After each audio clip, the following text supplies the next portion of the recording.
C'est Info Intox avec vous, Julie Chouteau, bonjour. Bonjour Raphaël. Le mois de juin, c'est celui des fiertés. Des événements sont organisés aux quatre coins du monde pour faire reconnaître et célébrer la communauté LGBT+. Et dans ce contexte, surgissent d'étranges drapeaux arc-en-ciel. Voilà, alors déjà on va commencer par le plus classique. Vous le connaissez sans doute, il s'agit du drapeau arc-en-ciel. Il a vu le jour en 1979, créé par l'artiste militant américain Gilbert Baker.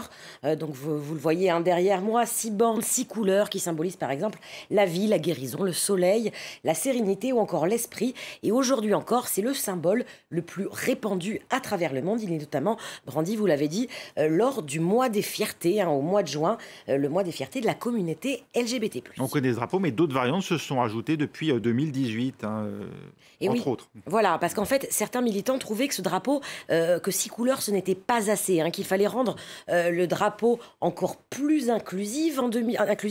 En 2018, l'artiste Daniel Cassar y a donc ajouté des couleurs sur la gauche qui représentent d'autres minorités, comme les personnes de couleur, les personnes transsexuelles ou séropositives. Et la flèche qui pointe donc vers la droite symbolise le côté progressiste du mouvement. Voilà donc pour la variante 2018. Et certains internautes parlent maintenant d'une autre variante, la version 2022. Alors la voici. Quelle différence? Les couleurs jaune et bleu en fait ont été ajoutées, vous le voyez dans le triangle, juste à l'extrémité du triangle, et ce sont les couleurs du drapeau ukrainien. Ce drapeau commence à être ridicule, nous dit par exemple cet internaute qui trouve qu'il y a trop de couleurs. Celui-ci nous dit pourquoi on ajoute encore des bandes à ce truc, ou encore ça a même été repris par des sources plus officielles. Par exemple, cette élue au Sénat, cette élue républicaine au Sénat américain, Marjorie Taylor Greene, qui se demande est-ce que les nazis, c'est elle qui le dit, dans l'armée ukrainienne sont au courant de ce drapeau, sous-entendu, l'armée ukrainienne serait homophobe, etc. Bon, alors il faut quand même dire que cette femme, cette élue, est très connue pour propager des fake news tendance extrême droite. Alors cette fois-ci, s'agit-il d'une fake news, Julie? Eh bien oui, Raphaël, puisque en fait, à la base, il s'agit d'une blague, tout simplement, de la pure ironie. En fait, tout est parti de ce tweet qui incite à utiliser justement la version plus inclusive du drapeau arc-en-ciel, celle de 2018 que je vous ai montrée. Donc voilà, c'est ce que dit ce compte militant.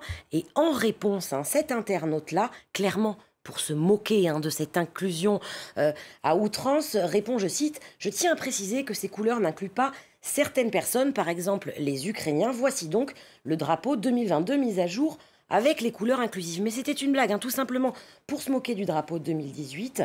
Et c'est donc là que ce faux drapeau 2022 est apparu. C'était donc pour rire, et ceux qui le prennent au premier degré font totalement fausse route. Autre symbole de la communauté LGBT+, la licorne, vous la verrez d'ailleurs peut-être sur certains treillis de soldats ukrainiens. Et ça, ce n'est pas une fake news, Raphaël, puisque certains combattants et combattantes de l'armée ukrainienne ont réellement cousu un écusson licorne sur leur treillis. Vous l'avez dit, cet animal mythique, c'est un symbole de la communauté LGBT+. Et dans l'armée ukrainienne, en fait, certains l'arborent pour assumer, en fait, aux yeux de tous, leur sexualité, justement, pour la revendiquer.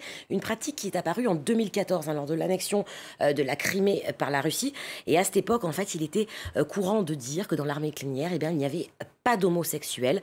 C'est complètement faux, confirment les soldats qui sont interrogés dans cet article de nos confrères de Reuters et qui arborent justement cet écusson en forme de licorne.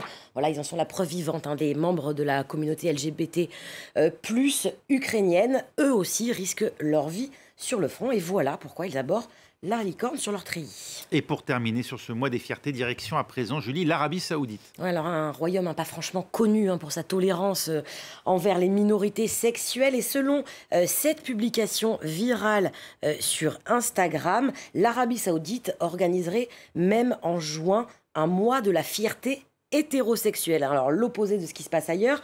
La publication reprend l'habillage de BBC, la chaîne anglaise, mais attention, si l'on regarde de plus près, on voit déjà des petites différences avec le logo officiel.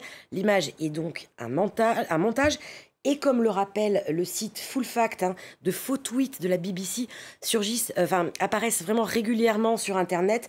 Et un réflexe à avoir, sachez-le, la BBC partage presque toujours un lien vers un de ses articles dans ses tweets. Là, ce n'est pas le cas et pour cause, il est complètement bidon, ce tweet. L'Arabie Saoudite n'organise pas du tout de mois de l'hétérosexualité. Et là encore, ce tweet provient surtout de comptes parodiques. Et là encore, c'est un trait d'humour qui a été pris au premier degré. Merci Julie, c'était Info Intox avec Julie Chouteau.